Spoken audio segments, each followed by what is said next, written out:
আমাদেরকে তেজপাতার মতো ব্যবহার করলে চলবে না, আমাদেরকে সম্মান দিতে হবে। আমাদের এই আন্দোলন চলবে। আমাদের দাবি একটাই, সেটা হচ্ছে 20% বাড়ি ভাড়া, 1500 টাকা চিকিৎসা ভাতা এবং 75% উৎসব ভাতা। এমপিভুক্ত শিক্ষকদের মূল বেতনের 20% বাড়ি ভাড়া, 1500 টাকা চিকিৎসা ভাতা এবং কর্মচারীদের 75% উৎসব ভাতা প্রদানের যে দাবি, আমরা এই দাবি নিয়ে আজকে তৃতীয় দিনের মতো শহীদ মিনারে অবস্থান করছি। আর এরপর আমাদের সাথে আপনারা জানেন বড় বড় রাজনৈতিক দলগুলো জামাত, বিএনপি, ছাত্রদল, শিবির, এনসিপি, গতকালকে এসেছিলেন মাহমুদুর রহমান মান্না স্যার, ডিসি পুলিশের যে ডিসি মাসুদ স্যার, ওনারাও এসেছেন আমাদের সাথে সংগতি প্রকাশ করছেন। আপনারা দেখেছেন গতকালকে আমাদের সাথে শহীদ মিনারের আশেপাশের যে স্কুল কলেজের ছাত্রছাত্রীরা তারাও এসে আমাদের সাথে সংগতি প্রকাশ করছে।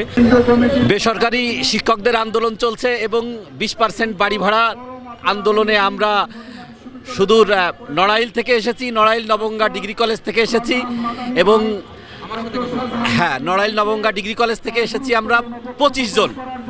আমরা এই রাষ্ট্রীয় প্রোগ্রামের সাথে একাত্মতা ঘোষণা করে আমরা 20% বাড়ি ভাড়া চাই এবং আমাদের এই আন্দোলন চলবে। চিকিৎসা ভাতা 1500 টাকা এবং উৎসব ভাতা 75%, এই দাবিতে আমরা নড়াইল থেকে এসেছি কলেজ শিক্ষক। আমাদের দাবি একটাই, সেটা হচ্ছে 20% বাড়ি ভাড়া, 1500 টাকা চিকিৎসা ভাতা এবং 75% উৎসব ভাতা। আমরা এই দাবি আদায় করার জন্য পথে নামি। দাবিগুলো তো আমাদের 100% যুক্তি, কারণ আমরা তো 45% চাই না, আমরা চাইছি ন্যূনতম 20%, মানে ওদের 50-ও কম। দেখেন 35% হচ্ছে সরকারিদের এবং আমাদের হচ্ছে 20%, অর্থাৎ কি হাফেরও কম। এবং 13ই আগস্ট ওনারা এটা দিতে চাইছে, যার পরিপ্রেক্ষিতে 10ই অক্টোবর পর্যন্ত এটা সময় বেঁধে দেওয়া হয়েছিল, যার কারণে আমরা 12 তারিখ থেকে লাগাতার অবস্থান আজ 3 দিন যাবৎ এখানে পালন করছি। আমরা আজকে 3 দিন পর্যন্ত এখানে অবস্থান করতেছি আমাদের সামান্য বাড়ি ভাড়া 20% করার জন্য। এই শিক্ষকরা এরা হলো জাতি গড়ার কারিগর। আজকে জাতির ঘাড়ে এই যে জাতিকে কঠিন আঘাত করা হয়েছে, এই পর্যন্ত যত সরকার প্রধান এসেছে কেউ শিক্ষক ছিল না।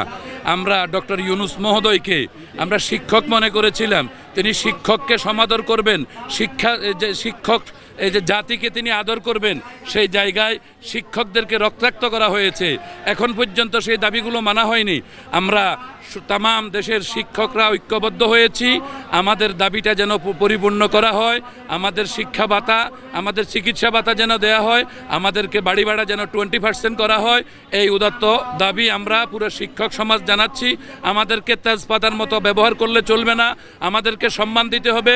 শিক্ষক যখন সম্মান পাবে, এই যে জাতি তখন এই যে মানসম্মত জাতি ঘটবে। আর যারা শিক্ষকদের সাথে প্রতারণা করছেন, আমরা মনে করব আপনারা নিশ্চয় সুশিক্ষিত নয়, আপনারা সুসভ্য বলে আমরা মনে করতে পারতেছি না। শিক্ষকদেরকে এইভাবে অপমান করা, এইভাবে আপনারা রাস্তায় রাস্তায় ঘুরানো, শহীদ মিনারে নির্বিচারে তারা নির্মমভাবে এই রাতের কঠিন এই যে শীতের মাঝে তারা এইভাবে কষ্ট করে রাত্রি যাপন করতেছে। আপনাদের মায়া হওয়া দরকার। 100% শিক্ষার্থীরা এখন কাজ বর্জন করেছে। শিক্ষার্থীরা প্রয়োজনে আমাদের সামনে এসে দাঁড়াবে।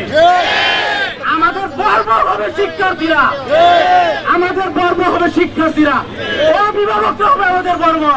আপনারা কাদেরকে আঘাত করেন? আপনারা কাদেরকে আঘাত করতে চাচ্ছেন? একে জেনে রাখেন, এখানে আমরা একা আসি নাই, এখানে আমাদের পিছনে মুসলিম জনতা আছে, যাদের সন্তানদেরকে আমরা পড়াই, রিক্সাওয়ালা, ঠেলা গাড়ি চালক, সহকার, তাদের সন্তানদেরকে আমরা পড়াই।